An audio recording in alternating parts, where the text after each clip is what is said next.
तो भाई वो फिर से आ गया वो बॉडी बिल्डिंग के इंटरेस्टिंग अपडेट्स लेके। तो वीडियो को शुरू करने से पहले जल्दी से वीडियो को एक लाइक कर दीजिए, और अगर आप अपने भाई के चैनल पर नए हैं तो जल्दी से चैनल को सब्सक्राइब कर दीजिए ऐसे रेगुलर फिटनेस और बॉडी बिल्डिंग अपडेट्स के लिए। अब भाई आज की वीडियो की शुरुआत करते हैं हमारे बिग रैमी के अपडेट से।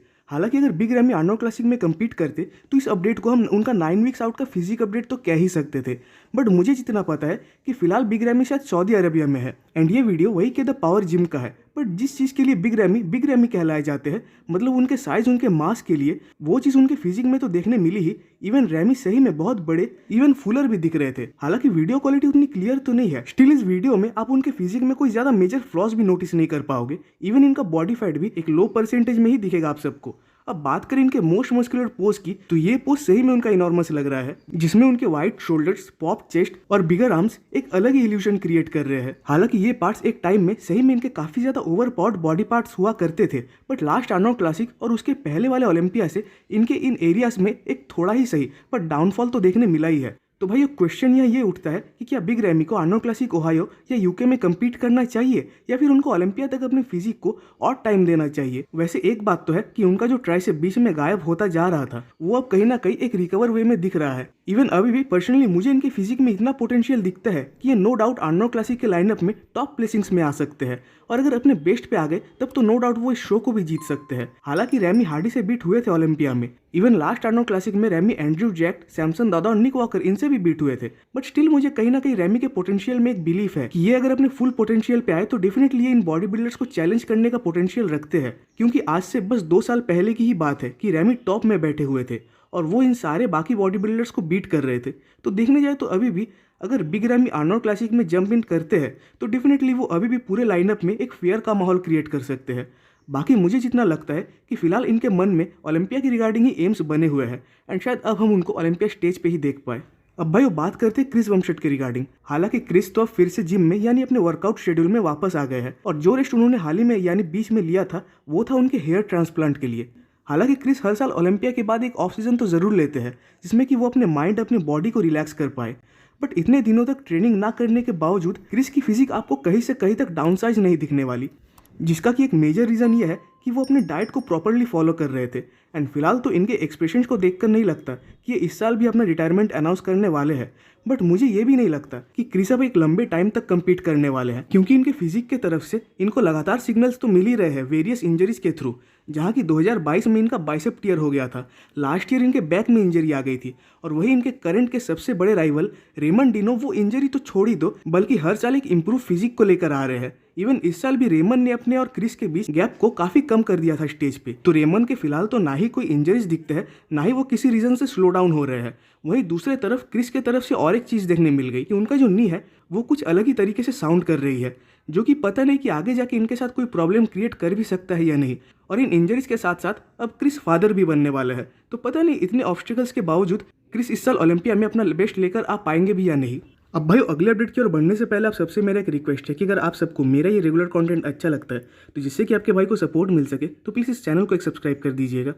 अब भाई अगली अपडेट है रीगन ग्राइम्स की तरफ से। तो जब लास्ट टाइम इन्होंने अपना अपडेट दिया था यानी कुछ टाइम पहले, तो इन्होंने अपने बॉडी वेट को 305 पाउंड्स के आसपास बताया था, बट अब जाके इनका अपडेट आ रहा है कि ये अभी 300 पाउंड्स क्लब में चल रहे हैं, जहाँ की मुझे ऐसा लगा था कि रेगन शायद अब अपने इसी पेस पे चलेंगे एंड कहीं ना कहीं वो अपने इस ऑफ सीजन को 315 या 320 पाउंड्स के आसपास बॉडी वेट पे जाके खत्म करेंगे। एंड अगर रेगन सही में ग्रो होते तो वो 300 पाउंड्स क्लब वाला फ्रेज तो यूज नहीं करते अपने कैप्शन में, बल्कि अब मुझे लग रहा है कि वो फिर से अपने वेट को डाउन करने लग गए हैं। हालांकि इसका रीज़न कुछ भी हो सकता है। इवन अगर इनके फिजिक के बेस पे ही देखे तो इनके फिजिक में ओलंपिया के बाद जो 3Dनेस, जो सेपरेशन, जो हार्डनेस दिख रही थी वो अब जा चुकी है, जो कि एक नॉर्मल सी बात भी है। और डेफिनेटली आप उस लुक को पूरे साल तो कैरी कर भी नहीं सकते। इवन मुझे इनके फिजिक को देखकर थोड़ा बहुत ऐसा फील हो रहा है कि कहीं ना कहीं वो अपने पीईडीज को भी कम यूज़ कर रहे हैं अभी फिलहाल, और वो भी बहुत लो अमाउंट में।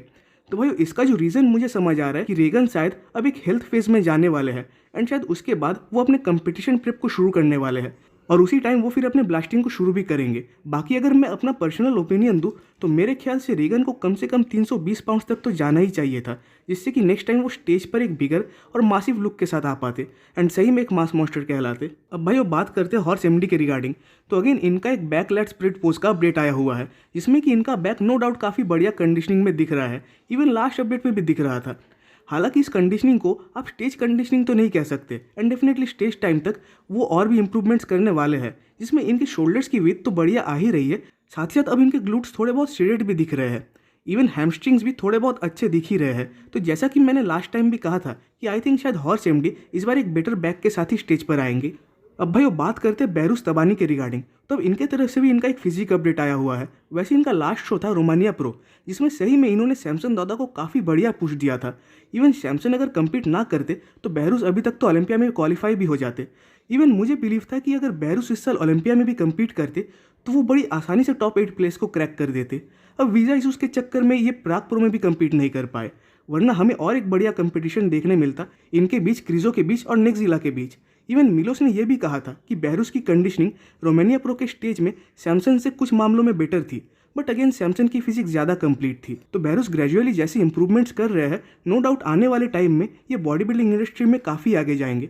बट क्वेश्चन इनके साथ यही बनता है कि आखिर कब तक इनको पॉलिटिक्स का सामना करना पड़ेगा अपने ओलंपिया डेब्यू से पहले। अब भाई उसकी लास्ट अपडेट है मार्टिन फिट्जवाटर के रिगार्डिंग। तो जैसा कि सब जानते हैं कि IFBB प्रो शोज का शेड्यूल निकल चुका है और आर्नोल्ड क्लासिक ब्राज़ील के बाद इवन बस एक हफ्ते बाद ही होने वाली है डेट्रॉइट प्रो शो, जिसके प्रोमोटर है फुआद आबिद। तो इस शो में सबसे पहले जिस बॉडी बिल्डर का नाम आया है वो है मार्टिन फिट्जवाटर। हालांकि ओरिजिनली ये तो आर्नोल्ड क्लासिक ओहायो में कम्पीट करने जा रहे थे, बट अगेन कुछ पास्ट इशूज़ की वजह से मार्टिन का नाम उस लिस्ट में नहीं था।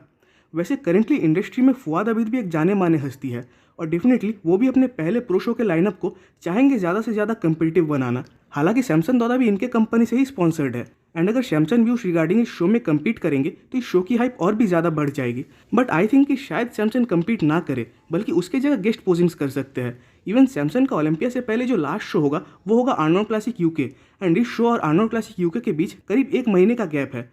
तो मुझे नहीं लगता कि सैमसन इस शो में कम्पीट करेंगे। बाकी मार्टिन के पास ये एक अच्छा मौका होगा अपने पोटेंशियल को साबित करने का। तो भाई आज की वीडियो पे खत्म होती है। कमेंट्स में जरूर बताइएगा कि आपको वीडियो कैसा लगा। वीडियो अच्छी लगी तो वीडियो को लाइक कर दीजिए और नेक्स्ट वीडियोस के अपडेट सबसे पहले पाने के लिए चैनल को सब्सक्राइब कर दे और बेल आइकन को प्रेस कर दे।